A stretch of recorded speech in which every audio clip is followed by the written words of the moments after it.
Now it is on to 1985, and again, Thomas Hearns involved in one of our...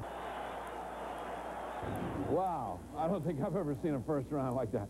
That is incredible pace from bell to bell.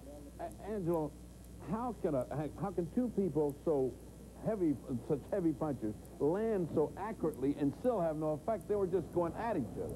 This may have been the finest night of Tommy Hearns, a losing night.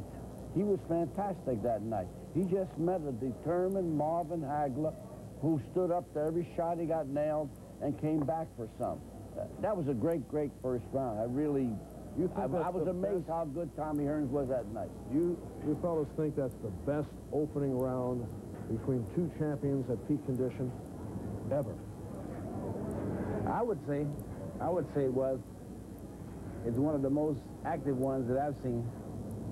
It is probably the most active one I've seen. Do you remember anybody starting that fast and keeping it up for 3 rounds? Not in any class. Not in any class, not in any time. But was there boxing skill, guile here, or was this a barroom fight? Was this two guys going as hard as they know how? You know, in this fight, I know just what was on Hagler's mind.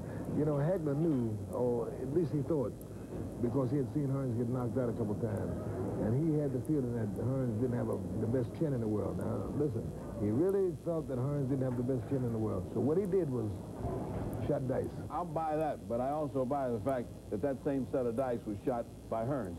Because Hearns came out and said, let me do this now, because I ain't going to do it later. I mean, he got in there early. In a dice game like that, if you got any man about you, you got to fight back.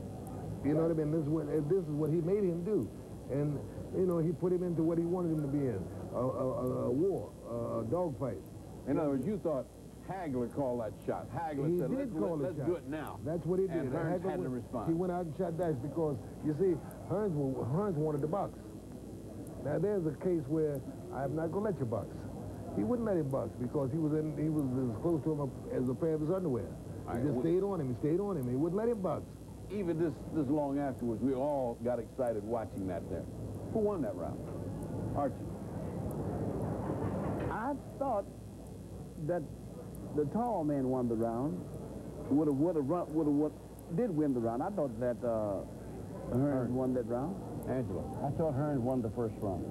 Well, I'd have to think Hagler won the round because Hagler was hitting with the better punches, and he was pushing the fight. And he was always, his arms were like pumps. I mean, he was always throwing punches, and he was landing the cleaner punches. The other guy was fighting back just because he had to. What do you think? Well, Hearns won the start of the round, the beginning of the round, and Hagler finished stronger. I've got to give it to the guy who finished stronger, and that was Hagler. Well, we have come to one last round to show you.